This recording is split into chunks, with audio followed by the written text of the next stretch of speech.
Welcome to Current Affairs. My name is Nathan Robinson. I am the editor-in-chief of Current Affairs magazine, here with my colleague from the other side of the office, Current Affairs associate editor Alex Skopik. Hello, Alex. Hello. And it is our great pleasure today to be joined by Mr. Anthony Fantano. He runs the YouTube channel The Needle Drop, as well as his secondary and almost as popular YouTube channel, Fantano. He has been called by the New York Times the only music critic who matters if you're under 25. Spin magazine has said he's today's most successful music critic. The New York Times quoted someone saying, if you told somebody on the street, name a music critic right now, if they are under the age of 25, they will say Anthony Fantano. When Spin profiled him, every writer they spoke to was at least aware of Anthony Fantano's work. He is the most popular music critic on YouTube. He is also the internet's busiest music nerd. He is known for being absolutely prolific. Mr. Anthony Fantano, welcome to Current Affairs. Thanks for having me on. Notice they asked them if they were aware of me, not if they liked me. You know. Well, there's actually they say some people would not speak on the record of their opinions of him. I noticed, but awareness—that's half the battle. Now, awareness is key. Yeah. Listen, I want to start by asking you about criticism itself, about having opinions on music and what right one has to criticize and the standards one used to evaluate. You were on Adam Friedland's show recently, and he was very incensed that you had the audacity to think that you could criticize one of his favorite albums, Abbey Road. He basically said, how dare you even imply that the great Paul McCartney could do anything wrong? You ranked the Beatles? No, stop talking. Have you ranked the Beatles? Listen. What? I listened to you talk about Abbey Road, just right? a review. Which is Okay. you got the. It's so. But it's like it's so brave of. I mean, it's crazy of. You're a sick man. Listen. Say what it, like. For context, for everybody who's watching this, sick thing. For everybody who's watching this, who is sane. Which I think raises an interesting question about what standards you as a critic use. Are you just saying, when you do this, are you just saying what you like or what you don't like? How are you coming to music? What are you telling people when you produce a critique of an album? I mean, I think that's like what most people are doing, you know? I mean, I feel like as far as like opinions, whether I say something or not, or critique something or not, the way social media currently works, like, it's pretty much open season as far as people just like kind of saying what they do and don't like and why, you know. I mean, I figure like if there's going to be this culture, this free-for-all culture of opinions on everything in any direction from anyone, why not at least try to put a little bit more thought into it in terms of like background research, in terms of trying to reason why certain things do or do not work for us individually when we're talking about our preferences, when we're talking about what we like and what we don't like. Like, let's try to give ourselves a little bit of pause instead of just kind of letting music happen in the background and not really thinking about, you know, why it sounds the way it sounds or why it messages what it messages, why it does what it does, and actually like think about why it's making certain emotions come out of us or why it's making us feel certain ways. Is there music that you come to and you can appreciate without enjoying? Like you said, you realize that they're accomplishing what they set out to accomplish, but you personally would never turn it on. I mean, what is the connection or gap between your personal level of enjoyment and your evaluation as a critic? Yeah, there's most definitely like albums, maybe like certain classic records I would classify in that way, or albums that I would consider to be almost like, if you are going to consider yourself to be a serious kind of critic or observer of anything or everything in music, and you want to sort of have context for certain stuff or know where certain ideas might sort of like stem from or might have been born out of, I kind of call that stuff homework music. It's the sort of thing that you kind of have to listen in order to be aware of it, in order to sort of like, you know, talk about maybe things that kind of spread beyond it. One example that I have used in the past when I've made certain reviews of older records is like Captain Beefheart's Trap Mask Replica. classic record, beloved record, critically acclaimed record. And I like Captain Beefheart. There are other Captain Beefheart albums that I like quite a bit, like Dock at the Radar Station, but I don't really get a lot of enjoyment out of listening to Trout Mask Replica, to be honest. It is not a record that I put on casually just to listen to, you know, for the vibes. I mean, I own it and it's cool, and I respect its place in history and everything. And, you know, I have criticized certain things about it that don't appeal to me personally, but, you know, but it's something that you have to kind of listen to and be aware of to kind of understand where it sits in, you know, sort of like the greater canon of rock music and experimental music. And, you know, there are other records for sure, but that's like kind of a key example for me. You know, not everything that you hear and have to be aware of, you don't have to like. You don't hold it against Trout Mouse Replica that you never ever want to listen to it? I mean, I don't enjoy it again. I mean, hold against it in terms of like, do I think it's like trash? I think it's ahead of its time. You know, I think it's ahead of the curve.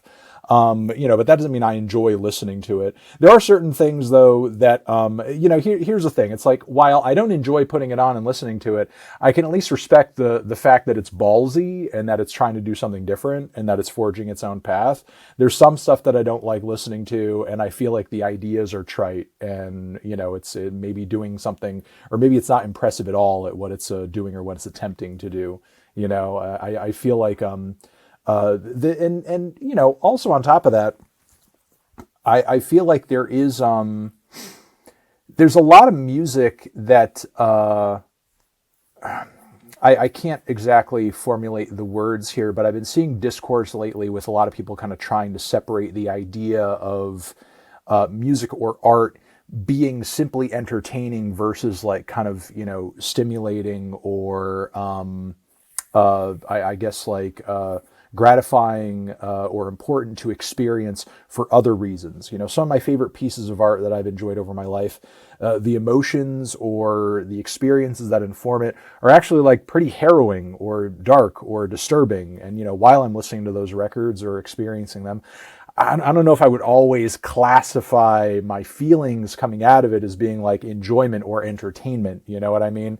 But it's still something that I'm glad I listened to and I got something out of emotionally. It seems to me, having watched a lot of your videos now, that you place a great value on, you know, originality and creativity. One of the things that the sort of recurring critiques in your work would be if something is trite or derivative. So that seems to weigh very heavily on you, whether someone is trying something new. And it seems to be a major part of your bitter disdain for AI manufactured music, which by its nature cannot possibly have this quality of originality or creativity. My biggest point of contention with the AI stuff is not even really just sort of the lack of sentient original creativity, but really just the fact that like we have not worked out the processes at all in terms of regulating this thing to get the artist whose music is being trained on this stuff paid or compensated or acknowledged in any sort of way, you know. And you know, since this has originally kind of bubbled up as an issue, a lot of these platforms have only figured out ways to do a better job of kind of hiding or obscuring the reference points or the sources that they're, you know, sort of borrowing from in order to have these AI generated songs. So, you know, that to me is like primary issue number one. Number two, you know, I mean, I do sort of like take your point there. It is true. I do kind of like harp on this as a criticism on a lot of records. But, you know, with that being said, you can only sort of like, I guess like push that point so far. Originality only helps an album or a piece of music's case to a point. When I'm listening to a piece of music, or, you know, when I'm kind of praising an album, I would hope at least on some level there is something about it that is maybe not entirely wholly original, but is at least distinct and like recognizable.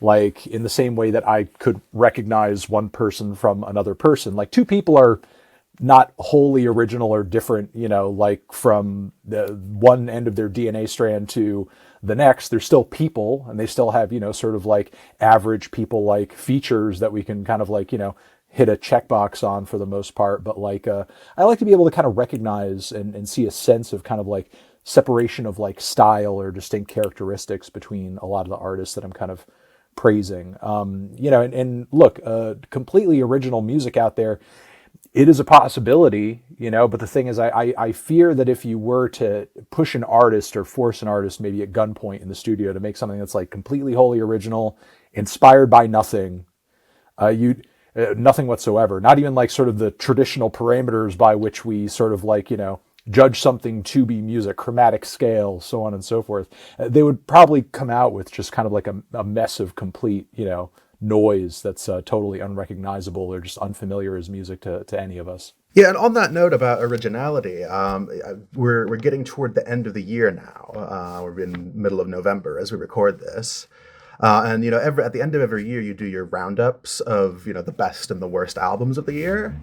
And I was looking back through some of your reviews from this year, and I was really struck by how a lot of really beloved artists have dropped albums this year that were, for lack of a better word, mid or worse.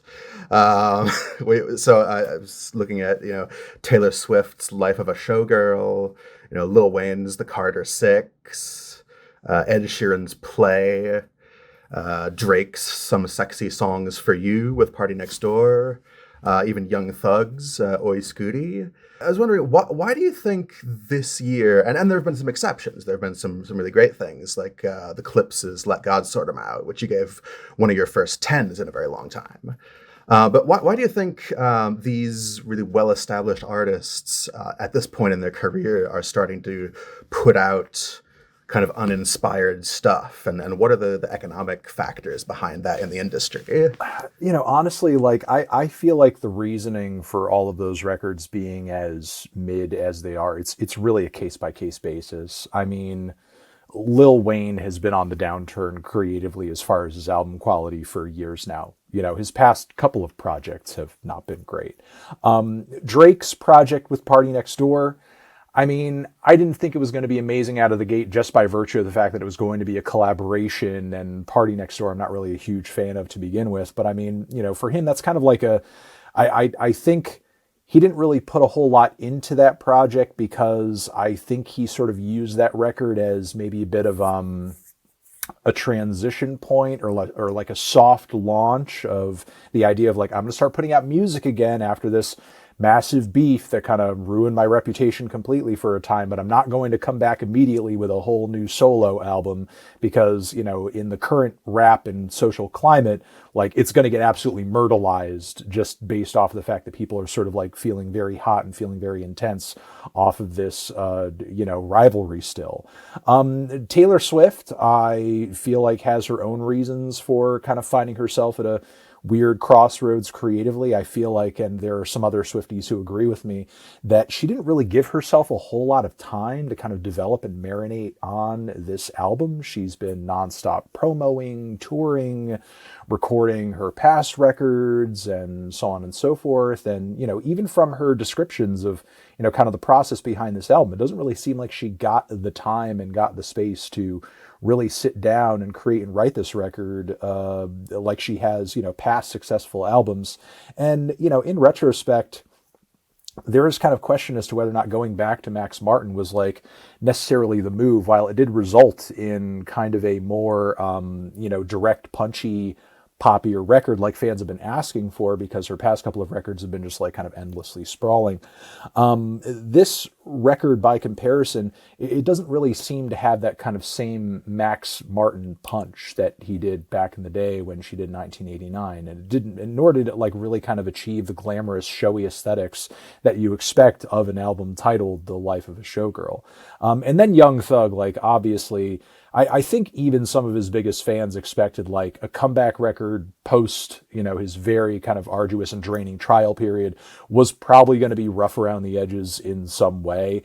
I think after maybe a bit of a grace period and some time to let his life settle down once again, like he could come back with a more quality project. I have faith that, there's some potential for that there. Yeah, that makes a lot of sense. I mean, I think Young Thug is kind of the odd one out there.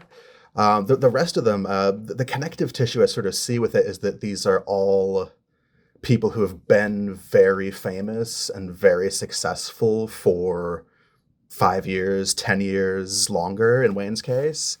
And at a certain point, they've kind of run out of things that are interesting to say.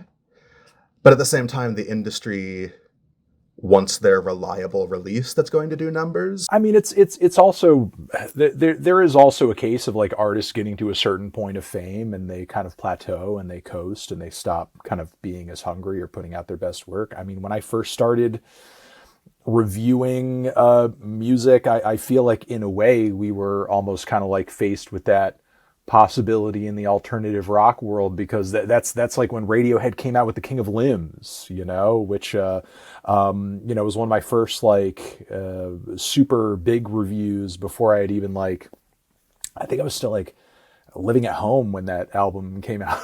Like my parents' house, like I hadn't even fully moved on yet. YouTube wasn't even completely full time for me at that point, and it was like such a controversial record at the time, because like it had been a while since Radiohead like really came out with a record that disappointed fans in any way. And, you know, even to the extent that like Hail to the Thief did at the time, in retrospect, there were a lot of people like, it's, you know, it's not their best, but like it's still a pretty good album, you know, it's like not trash. Radiohead's never missed. They've never missed, except for like, you know, Pablo Honey, whatever.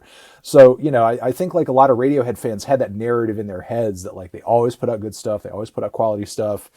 Even In Rainbows is like getting better with each passing year.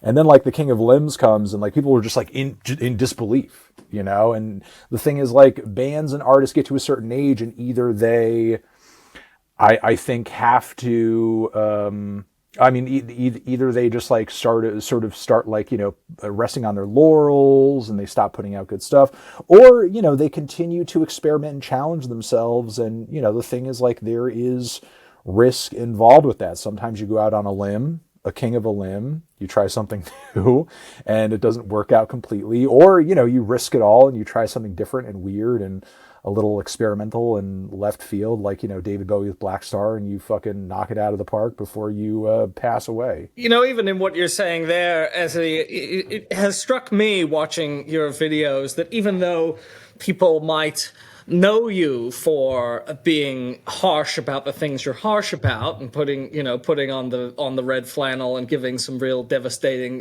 take, it struck me watching your videos, you're actually very... You kind of go out of your way to be fair to things that a lot of us would kind of wave away or not think deserve the level of granular detail and analysis of something that we just think is trash or we don't like. You know, you were quoted in this New Yorker article recently that was about, you know, have music critics gotten too nice, that was pointing out that people like Lester Bangs and Robert Christgau would just, you know, just wave something away in like a sentence and that will be all they needed to say about it. But you, even with the things you don't like, you know, you give credit to the part of the song that you do like. Can you tell me a little bit about why you feel the need to take seriously things that you could just you know, wave away as trash? I mean, look, I think if you are going to be successful at being a critic in any way, shape, or form, like, you do have to take out the trash sometimes. Like, you're going to have to crack a few eggs to make an omelet. And look, there are some like really super negative reviews that I've done, but I feel like maybe because I have to listen to so much, I am a little desensitized to some stuff that some people would just say is like completely trash. I'm also kind of maybe desensitized to some stuff that some people would say is like really impressive. And maybe I think it's like, it's okay, it's good, it's pretty good, you know, it's fine. You know, I sort of like reserve the highest amount of vitriol for like the worst things that I hear, and, you know, the most annoying things that I hear. What was like my most recent zero? I know one that comes up that, you know, pops up in my head and other people's heads too, is, you know, like Green Day's Father of All, you know, Kid Cudi's Speeding Bullet to Heaven, a record that in retrospect, like, I can appreciate a little bit more just for how Kid Cudi went out on a limb with that one, but it's like still an album that I don't find myself going back to. But you know, with that being said, I feel like, look, even if I am going to crap on something, and I am going to give it a negative review, I feel like anybody can say anything is shit, and not that I feel like, you know, your opinion is invalid just for simply stating this is shit. You know, that, like, again, that's fine. If you're just your average person and, you know, nobody's like waiting on you to give the most well thought out opinion, or you're not doing it professionally, that's cool. You know, that's fine. Me personally, because of what I do, I feel like I at least need to put in a little bit effort to justify why I think something is shit. While simultaneously showing, because I know there's a lot of people who sort of like, you know, blindly react this way regardless of what I do and say. But I also need to sort of like showcase like, look, there are some things here that I can see some good in, or I can see some admirable intent behind. And my opinion here isn't just like coming from pure blind hatred of this person, which, you know, unfortunately is kind of like a bit of a perception or a bit of a reality, as it were, that I feel like I'm constantly contending with, you know, with people who watch my videos who sort of, for some reason, seem to think every single time I do a negative review, or even sometimes give something a 7 out of 10, it must be out of like some kind of personal vendetta I have against that person, when I literally don't know any of these people. Like, I don't know any of them. There's no possible way I could have anything personal against any of them in a deep, deep sense, because I've never even met a single one of them outside of maybe a spare interview here or there, which even then, it's not like we're going to each other's birthday parties afterwards. You know what I mean? Like, and that's also by design. I mean, you know, in my line of work and with the amount of attention that I've gotten that you brought up earlier, like, a lot of opportunities come up to like go to this event, do this, do that, schmooze, whatever, you know, and it's always nice to sort of like get some appreciation from an artist I've reviewed, either in a comment or in a message after a review comes out or whatever, and, you know, respond and be chill about it and be supportive. I mean, that's all great. You know, but also like, I know in my head, I can't like, you know, bridge a personal gap there, because if I do, it gets to a point where my emotions connected to this person or my thoughts around them is going to influence whether or not I enjoy their music or how I talk about it. You know what I mean? You know, my relationship, the relationship I'm more sort of, you know, interested in, or I guess am more, the word I want to use is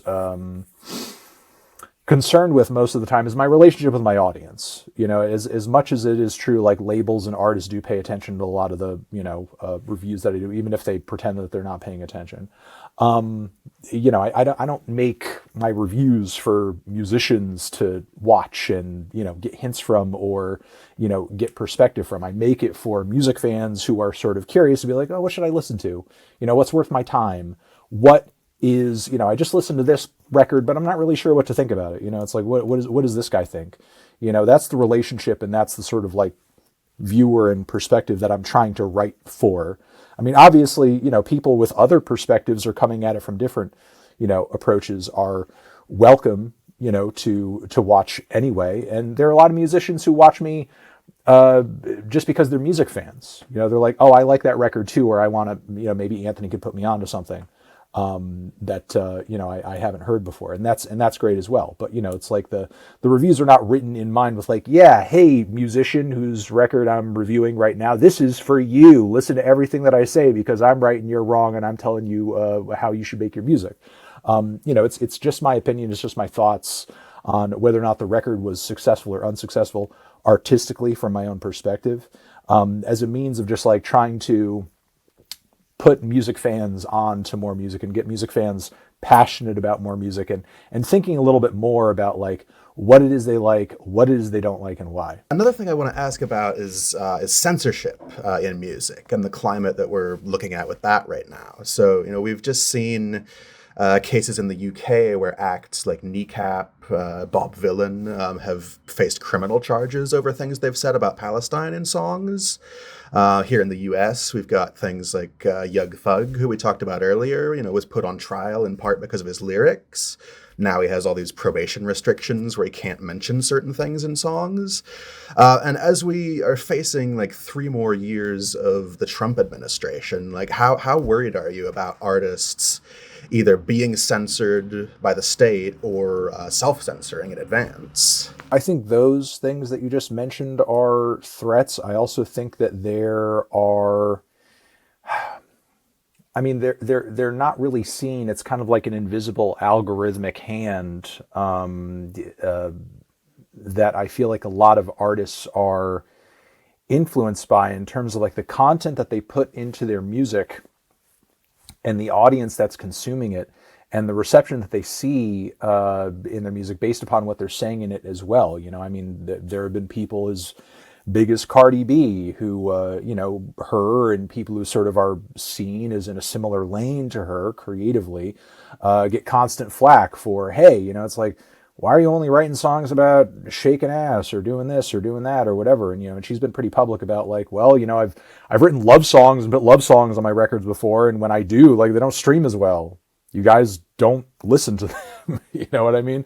So, I mean, I think there is like kind of, especially given just how trash the revenue is from streaming generally. And as a means of like, or I guess like the way to be successful is like each artist on the back end of these streaming platforms, and they're seeing the metrics and they're seeing the songs that are popular and they're seeing the songs that aren't, and they're seeing what other people's songs are doing well. And they're sort of like, you know, through all these metrics, they're seeing narratives and they're reading the tea leaves in terms of like what does well and what doesn't. And everybody, whether they're an independent artist or they're a top tier rapper, because of the fact that it's all being fed through these like same streaming platform mechanisms now, everybody's got to like scale in exactly the same kind of way. You know, it's putting a lot of different types of music and a lot of different types of artists on a similar track, which they were all never meant to compete on, you know? You know, I think that also is kind of like creating a bit of censorship in a way, creatively and lyrically, because, you know, truth be told, like, making super political protest music isn't exactly like super profitable. You know, and, you know, labels these days behind the scenes are definitely pushing and influencing artists to gear their music in a way to where it is going to be successful on these platforms. You know, I mean, I recently did a reaction to a video from Summer Walker where she was talking about having to fight with her label about having songs on her new record that are 3 and 5 minutes long. You know, she's like, I actually would have loved to have done super long songs, maybe even 7 minutes long, but she's like, I'm already butting heads with my label to do 3 and 5 minute songs. And, you know, it's because like we see these artists put out these singles repeatedly where it's just like 2 minutes long or like maybe even 90 seconds sometimes, because they know the shorter it is, the more it's going to get played over and over and over and over by some of those fans.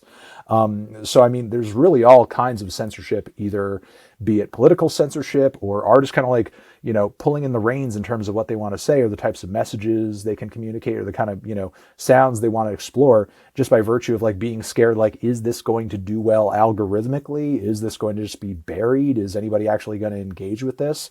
I feel like another thing on top of this is like a lot of artists, unfortunately, are like sort of scared by how murderous and aggressive a lot of the online discourse is about them. You know, sadly, music fans have been kind of like, I think, you know, by platforms like Spotify and the like, propagandized in a way to the point where numbers, they're just fucking obsessed with them so deeply that like the narrative, the prevailing narrative back in the day of like, if it's popular, it's good, has kind of like, you know, won the day again and has become like, you know, common accepted knowledge, like the rule of thumb. And if an artist comes out with a new record and it's sort of like, you know, in their own perception, like flops because it doesn't do the expected numbers that maybe their last record did or even better. It's like, it becomes this whole like hilarious, like, oh, we're all pointing and laughing and we're kind of like losing faith in you because we only want to listen to stuff that we sort of perceive as successful, which is why everybody's like kind of like botting now and fudging the numbers around their records. So, I mean, you know, look, these kinds of pressures that you're talking about, they're real, they're there. I'm sure they are messing with artists' heads or influencing them to make decisions where maybe creatively they're less honest than they would have been in other contexts. And, you know, and that's not to even say that like music or art that reveals every single thing about a person is inherently good, but, you know, you expect at least a little bit of authenticity. And I'm sure there are a lot of artists who are, you know, reconsidering certain authentic statements because of like what kind of flack they could catch, either politically or socially, or whether or not fans like will see their latest song or single is doing well because of whether or not it's like commercially successful or whatever. So I mean, I feel like artists are creatively getting it at all sides right now. With that being the case, with it being like the market itself as much as any intervention into it, like what do you think a possible solution looks like? Like, do we need to go back to buying albums, like doing physical media? Or? I feel like, in part that is maybe somewhat of a little tiny solution in terms of like at least helping out and engaging with independent artists. I feel like if you're talking about artists who you actually like and you care about and you are invested in their success and they're not on a major label or they're on like a smaller independent label, it may be best for you to like go out and purchase their album or find some way to support them in addition to just like kind of streaming their music or whatever. I feel like really what artists need to do, or at least like, I mean, obviously I'm not in a position to tell artists everything they need to do, but I feel like a thing that would at least, and there are organizations working tirelessly to make this sort of thing happen. What would be helpful for artists at this point, I think, is if there was some kind of like widespread music industry union where they had at least a little bit of leverage to be able to twist the arms of the labels a bit, to either have the kind of rights or benefits that they need to cover their healthcare costs and a host of other things, and also have the potential leverage to twist the streaming platform's arms a little bit. I mean, for example, there was a point in time when Taylor Swift, we all remember, was like holding out with Spotify and like not allowing her music to stream over there because she personally felt like she wasn't making the kind of streaming revenue off the platform that she deserved. And, she waited out until the last minute, and she most likely, from what we understand, because obviously like these platforms are not as transparent as they could be. She waited until she got the deal that she wanted, and very sort of like, quietly stopped her anti-Spotify campaign and just like, allowed her music to live over there. However, not every artist is in her position in terms of like, being able to bargain with one of the biggest and most, sort of like successful catalogs in pop music. So, for the rest of them, what are they supposed to do? You know what I mean? We have seen in the past, like platforms like, I believe it was UMG was like kind of holding out in terms of having their music play on TikTok for a while, until they got the kind of deal that they wanted. But, unfortunately, like labels, especially given that they are like invested in Spotify and they're invested in these platforms and they're invested in their success and, they're making money as long as the platforms are making money. They're not really going to bat for their artists in the way that they should. Artists sort of need their own collective and their own kind of bargaining power to be able to kind of communicate to labels and communicate to these platforms like, hey, could you at least do a penny per stream? Christ. Not to accuse you of sounding like a Marxist, Anthony, but I do think that a lot of what you said does kind of conform to the kind of classical Marxist analysis that like the culture you get is in part a product of the economic system you have and the way that the institutions are designed. And you're kind of describing how the system under which music is produced is actually affecting the kind of music that you're going to hear, the kinds of choices, even creatively, that artists are going to make. And so in order to have, if we want a better music, we almost have to have a better system or set of incentives under which music is produced. Yeah, no, most definitely. That's exactly what I'm saying. And the thing is, look, I mean, I don't know if there's anybody watching. I mean, this is current affairs. I know there's not, but, I don't know if there's anybody watching as a result of just kind of randomly passing by or, just, being into me and maybe they're not like super politically plugged in and they hear like that terminology and they all of a sudden like, their ass tense up or whatever. And they're like, well, these ideas are Marxist or whatever. I mean, I'll just say like, there's an entire spectrum of political thought that involves kind of like unions. I mean, obviously, like, Marxism acknowledges those types of realities in terms of like worker exploitation and profit and so on and so forth. But there are, entire spectrums of political thought that involve worker bargaining and collective, sort of action before you've even gotten to the line of Marxism. You know what I mean? I mean, there are some people who, even once you've accomplished that, are going to look at, the state of things and be like, well, this is not Marxist enough. You know what I mean?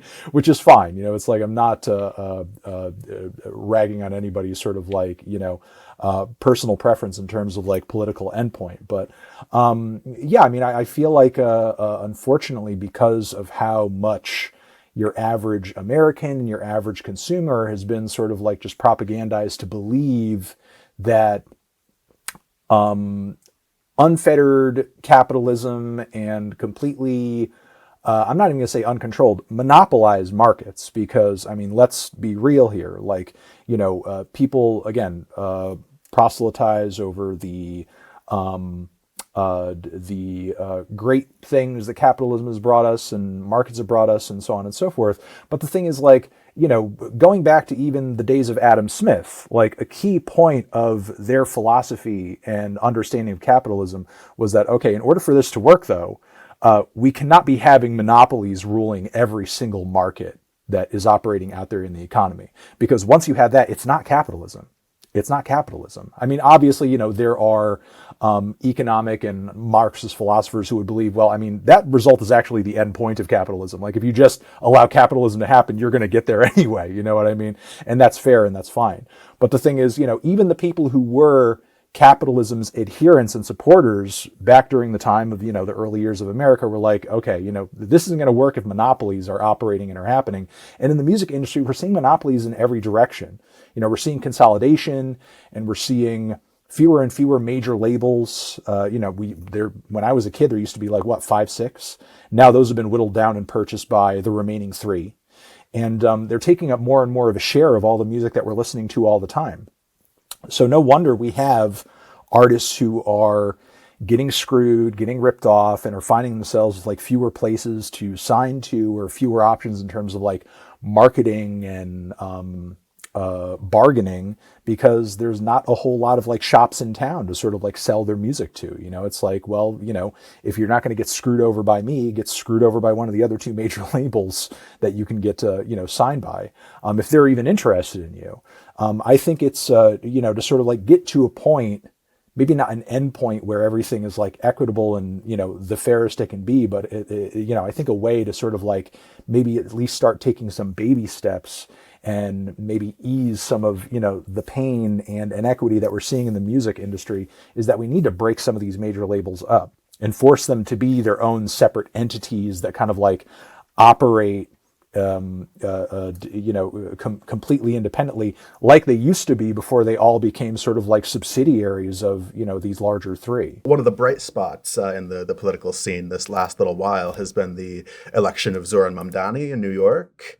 And, he's a lot of firsts. He's the first Muslim mayor, the first immigrant mayor. He's also the first mayor who was a rapper. He had this brief career as, I think it was Young Cardinal. Oh, no, I know. I've messaged him. I'll be like, can I interview you about your rap songs? And if he's still down to come on and talk about his rap songs, I would love to talk about him. I'd love to talk to him about his rap songs. So the question we want to ask is, in your professional opinion as a music critic, was Zohran Mamdani a good rapper, and should he rap in office? In my estimation, I don't think he was a great rapper, but I do think he was good enough to sort of like, I think he should do a rap verse at some point. I mean, Bill Clinton was on the stage with the sax. I mean, why not? Let Zohran drop a beat and just spit a verse. It could be fun. But here's the thing. Like, I feel like what he, and this is a reflection of, and a lot of kind of millennial politicians who have been coming up, is we're going to have to contend with the reality that every new politician who's coming in to get elected to something at some point in some way has been a younger, more cringe version of themselves on the internet, either like personally or ideologically. And, and now that they're at this point where they're, fighting for our votes. Hopefully, once they've kind of like explained it and, you know, been fully transparent, they've changed. You know, they are either somebody who is like kind of grown, or they've learned from their ways, and they try to sort of explain to us how they've kind of come to this point where maybe their views have shifted, or maybe they're not as cringe as they used to be. You know, maybe they've boned up on their rap abilities or something like that.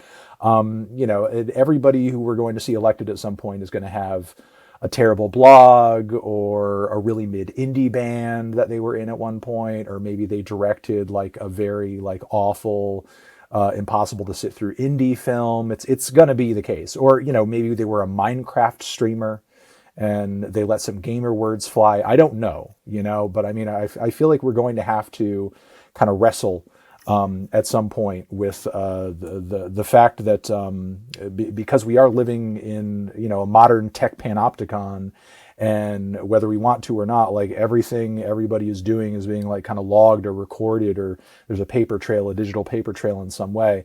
And we're going to have to find ways personally and broadly to sort of like, you know, come to a greater understanding that like, oh, you know, we can't sort of like, you know, decide not to elect this guy who maybe has our best intentions in mind just because he made a few cringe rap songs or something. I was not that impressed by his rapping, but I was quite impressed by his music. He has an EP that he did with another guy that incorporates a lot of African and Indian music, and it's actually the songs themselves are fun. The songs themselves are fun. Yeah, they're fun. They're very cosmopolitan, a lot of different cultural influences in them. Okay, just one final question that I have here for you, Anthony Fantano, is what do you think it takes to make a really perfect piece of music? When you look over the things that you've really, really liked, and I noticed that your most popular reviews are things that you've liked. They're things of you in the yellow shirt, not the red shirt. And when you look at those things that have really just blown your mind, what is common across them? I don't know. It's kind of a case by case, but I would say they're either bold or daring in some way. Some of those records can be quite conceptual and heavy, ambitious, mind-bending, maybe feature kind of awe-inspiring instrumentation and production that maybe I haven't heard done quite as well anywhere else. Yeah, I mean, those are some thoughts. As we sort of go into the next year, and as we're looking at all this horrible corporate music industry stuff, what sorts of maybe lesser known or underground artists are you listening to right now that you think people ought to know about? That's a good question. Hold on a second. Give me a second while I think about this a little bit. Though I will say off the bat, I am enjoying the new Chat Pile and Hayden Pettigo record. It is a bit of a, you know, kind of like experimental, not so easy to digest rock record with some dazzling fingerpick guitar there in the mix, but it's actually like a really sick listen once you kind of get through the entire thing. Also really enjoying the new record from Gorilla Toss. Gorilla is in like the kind of soldier, and they're like this kind of zany, post-punky, synth-punky, you know, rock band with like some big Devo influences and that sort of thing. It's very cartoony. It's very like, you know, oddball, and the songs are quite catchy. Also been liking the new Gabby Amarantos record. She's this fantastic, beloved singer from Brazil who came through with this Rock Doido record, which sort of sounds like this massive, you know, sort of like almost like DJ set type of thing. The vocals are really strong. The sequencing between all the tracks is like seamless and high energy. It's like being on cocaine. The new Geese record, which a lot of people have been loving, is one of the best rock records of the year, Getting Killed. Big kind of, you know, jammy hard rock and classic rock vibes on this one, but done with like kind of a rough around the edges, punky indie spirit. Also enjoying the new Maruja record, the new Hives album. Also want to give a shout out lastly to Mon Laferte. She is an artist from Chile who just came through with a record, Femme Fatale, which is like this kind of big combination of vocal jazz and Latin jazz with just some stunning vocal performances. Her vocals are just absolutely killer on the record. It's super powerful, it's super dramatic, and some of the best singing you're going to hear this year. We appreciate you giving us a little bit of your time, and we know you have a lot to get back to listening to and speaking about. So, Anthony Fantano, thank you so much for joining us today on Current Affairs. Thank you, guys. Thanks for watching. This video is a product of Current Affairs magazine. the country's leading independent left print magazine based here in New Orleans, Louisiana. Go to currentaffairs.org to find out more about us, and currentaffairs.org/subscribe to subscribe to our absolutely gorgeous bi-monthly print edition. Get it in your mailbox. You can also subscribe to the Current Affairs News Briefing, the Current Affairs Podcast, or you can subscribe to our digital edition. Current Affairs is entirely reader-supported. We have no ads. We have no corporate backers. We depend on you. So please consider purchasing a subscription or making a donation to Current Affairs today. We are a 501c3 non-profit organization, and your donations are tax-deductible to the extent allowable by law. Thanks for listening. Thanks for watching.